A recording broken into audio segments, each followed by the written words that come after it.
మకరం వారికి కనుక చూసుకున్నట్లయితే పంచమ దశమాధిపతి అయినటువంటి శుక్రుడు అష్టమ స్థానంలో కేతుతో కలిసి ఉంటున్నాడు. ఎప్పుడైతే పంచమ దశమాధిపతి అయి అష్టమంలో ఉంటున్నాడో ఇది ఎటువంటి ఫలితాలను ఇవ్వనుంది, ఏ దేవత ఆరాధన చేయాలి, ఎటువంటి విషయాల పట్ల మీరు జాగ్రత్త వహించాలి, మరియు మీ జన్మజాతకంలో కనుక శుక్రుడు లగ్నం నుంచి 12 భావాల్లో ఉంటే ఎటువంటి ఫలితాలు వస్తాయి అనేటువంటి విషయాలు చెప్తుంది. నేనైనప్పటికీ చెప్పిస్తుంది సాక్షాత్ లలిత అమ్మవారిగా భావిస్తూ ఆ లలితాంబిక అమ్మవారి యొక్క అనుగ్రహం మీకు పరిపూర్ణంగా కలగాలని మనస్ఫూర్తిగా కోరుకుంటూ, ఇక్కడ ఎప్పుడైతే ఈ శుక్రకేతువులు ఇద్దరూ కలిసి భాగ్యస్థానంలో అష్టమ స్థానంలో ఉంటున్నారో, పంచమ దశమాధిపతి క్రియేటివ్ ఫీల్డ్స్లో ఉండేటువంటి వారు, సినిమా ఫీల్డ్స్లో ఉండేటువంటి వారు, ఉద్యోగంలో ఆల్ ఆఫ్ సడన్గా ఒక్కొక్కసారి మనం ఏదో ఎమోషన్కి గురై మానేస్తూ ఉంటాం. ఇటువంటి తప్పిదాలు మాత్రం ఎట్టి పరిస్థితుల్లో చేయకండి. షేర్ మార్కెట్ విషయంలో కూడా కొంత జాగ్రత్తగా ఉండాలి మకరం వారు. ఎందుకంటే పంచమ స్థానాన్ని కూడా షేర్ మార్కెట్లో తీసుకుంటాం. 5, 2, 8, 11 స్థానాలని. ఈ 5వ అధిపతి అష్టమ స్థానంలో ఉన్నాడు కాబట్టి ఇది షేర్ మార్కెట్ విషయంలో కూడా చాలా జాగ్రత్తగా ఉండాలి. ఇక మీరు నిత్యము చేయవలసిన దేవతారాధన కూడా లలితా సహస్రనామాలు, లక్ష్మీ గణపతి యొక్క ఆరాధన ఎంత చేస్తే అంత మంచిది. మరియు ప్రేమ వ్యవహారాల విషయంలోని లేదా కొన్నిసార్లు ల్యాబ్స్లోని ఈ టెస్టింగ్ చేయించుకునేటప్పుడు కొన్నిసార్లు చూడ మనం డయాగ్నోటిక్స్ ఇస్తాం, మన బ్లడ్ ఇచ్చి బ్లడ్ టెస్ట్ కోసమనో లేకపోతే ఇంకా రకరకాల టెస్టులు ఉంటాయి. అటువంటి విషయాల్లో కూడా ఈ అష్టమంలో శుక్రకేతువులు ఉన్నప్పుడు ఏమవుతుందంటే ఒక రిపోర్ట్ ఇంకో రిపోర్ట్ లాగా వస్తూ ఉంటుంది. మనం చాలా చూస్తూ ఉంటాం. అంటే అందరికీ అలా జరుగుతుందని కాదు, 1,00,000లో ఒకరికి ఒక్కొక్కసారి అలా మారుతూ ఉంటుంది. కాబట్టి ఏదైనా నెగిటివ్ వచ్చినా వెంటనే మీరు చింతించకుండా ఒక్కసారి మళ్ళీ ఇంకో దగ్గరికి వెళ్ళి టెస్ట్ చేయించుకోండి. తద్వారా మీకు డయాగ్నోటిక్ రాంగ్ అయ్యే ఛాన్సెస్ ఉన్నాయి. కాబట్టి ఈ విషయంలో జాగ్రత్తగా ఉండండి. ఓం మాణిక్య మకుటాకార జానుద్వయ విరాజితాయ నమః అనే మంత్రం చేసుకోండి. నవగ్రహాల్లో శుక్రకేతు గ్రహాల దగ్గర దీపారాధన చేయండి.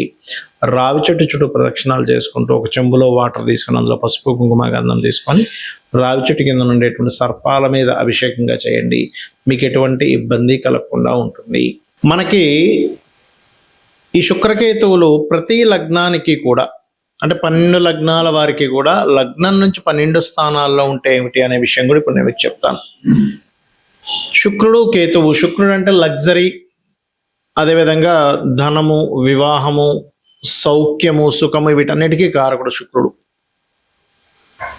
అదేవిధంగా కేతువు వైరాగ్యము, ఆటంకాలు, ఆధ్యాత్మికత, మరియు ఒక టాప్ పొజిషన్లోకి ఎవరు టచ్ చేయలేనంత పొజిషన్లోకి వెళ్ళిపోవడము, ఫ్లాగ్, ఇలా అన్నీ చెప్తూ ఉంటారు. ధ్వజము అంటూ ఉంటారు కేతువుని.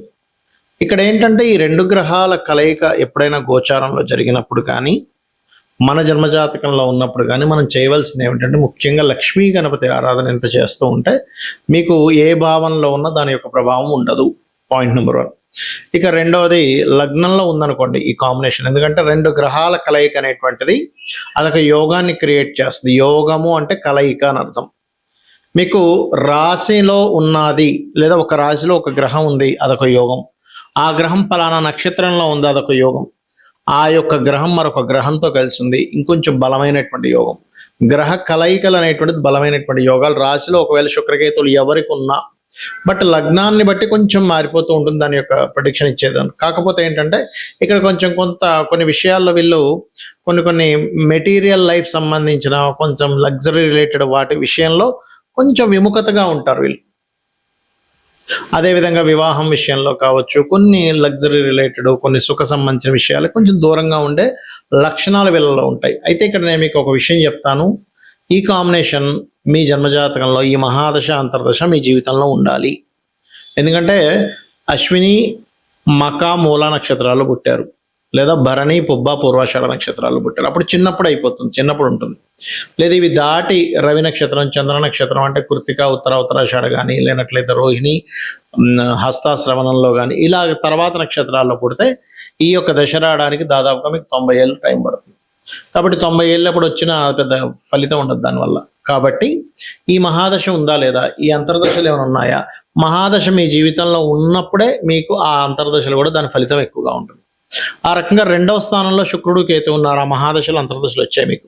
అప్పుడు మీరు ఎట్టి పరిస్థితుల్లో ధన విషయంలో ఎవరికి ఇవ్వకండి. ఇచ్చారు అంటే డబ్బులు ఇరుక్కుపోతాయి, ఇంక వెనక్కి రావు ఎట్టి పరిస్థితుల్లో. ఇక 3వ భావంలో ఉన్నదనుకోండి శుక్రకేతువులు, అప్పుడు జరిగేటువంటి ఫలితాలు ఏమిటి అని చెప్పి చూసుకున్నట్లయితే చాలా స్పష్టంగా శుక్రకేతువులు కనుక 3లో ఉన్నట్లయితే అక్కడ కలిగేటువంటి ఫలితాలు వెరీ వెరీ వెరీ క్లియర్.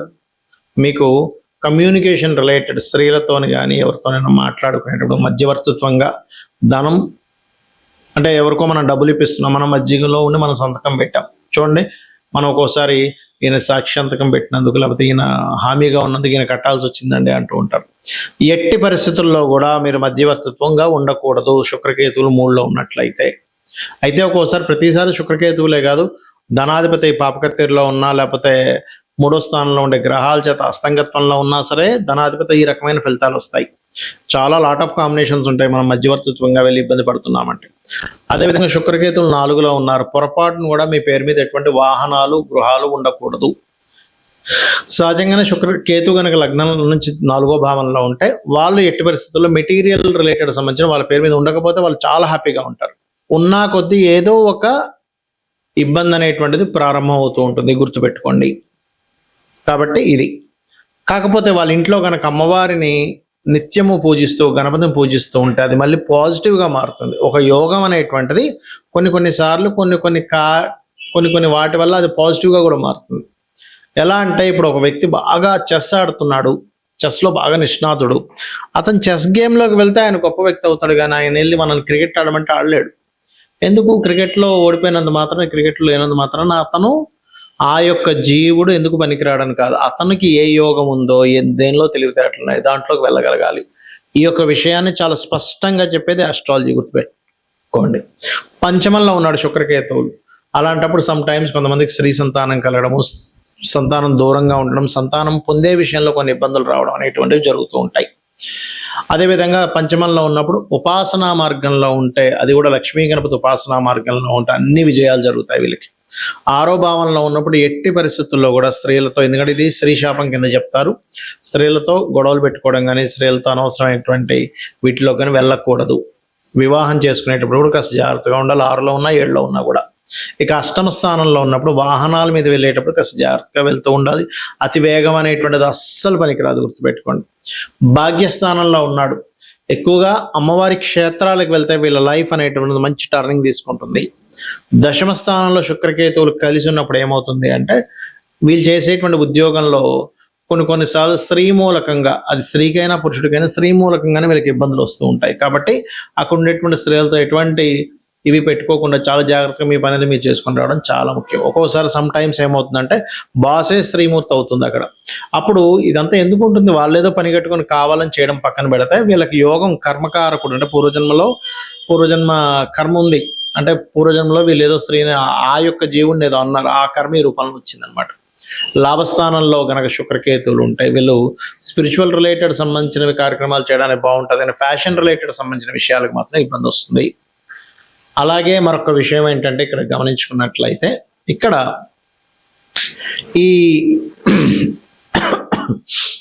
ఈ విషయంలో గమనించుకున్నట్లయితే మీకు ఎప్పుడైనా సరే ఒకటే గుర్తుపెట్టుకోండి, మీరు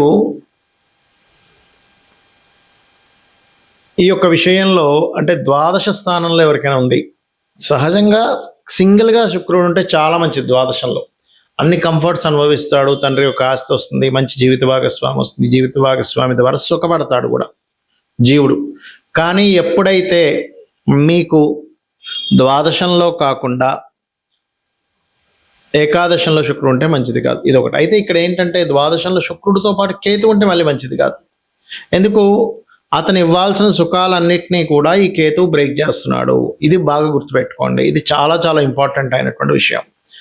అలాగే ఈ యొక్క గ్రహస్థితులు ఎలాగున్నప్పటికీ కూడా మీరు అమ్మవారి ఆరాధన, లలితా సహస్రనామాలు, అందులో ముఖ్యంగా ఈ శుక్రకేతు కాంబినేషన్ ఉండేటువంటి వారు ఒక నామం 2 నామాలు కలిపి కనుక లలితా సహస్రనామాలు చేసుకుంటే అద్భుతమైన ఫలితాలు వస్తాయి. ఏమిటది అంటే ఓం కామేశ్వర ముఖాలోక కల్పిత శ్రీ గణేశ్వర ఓం శ్రీమాత్రే నమః. ఇది కనుక మీరు చేశారు ఖచ్చితంగా బాగుంటుంది. లేదంటే మాకు ధనస్థానాల్లో ఉండి చాలా ఇబ్బంది కలుగుతుంది అనుకునేటువంటి వారు ఓం సంపత్కరీ సమారూఢ సింధుర వ్రజ సేవితాయ నమః. ఇక్కడ ఏంటి, ఒక్కొక్కసారి శుక్రకేతువులు ఉన్న ఒక్కొక్కసారి మంచి జరుగుతుంది. ఎందుకు అంటే వాళ్ళు దానికి సంబంధించిన ఫీల్డ్స్లో ఉంటారు, లేదా ఆ శుక్రకేతువులు ఒక్కొక్కసారి శుభకత్తెరలో ఉంటారు. అంటే రెండు శుభగ్రహాల మధ్యన ఉన్నప్పుడు శుక్రకేతు ప్రభావం తగ్గుతుంది. ఇలా ప్రతి విషయాన్ని కీన్గా అబ్జర్వ్ చేసి మనం డెసిషన్ తీసుకోవాలి, కానీ వెంటనే శుక్రకేతువులు కనబడగానే భయపడిపోవడం అలా అనుకోవడం కాదు. సో ఈ రకంగా చేసుకోండి, అన్ని విధాలా మీకు బాగుంటుంది. అమ్మవారి యొక్క అనుగ్రహం మీకు పరిపూర్ణంగా కలగాలని మనస్ఫూర్తిగా కోరుకుంటున్నాను. శ్రీమాత్రే నమః.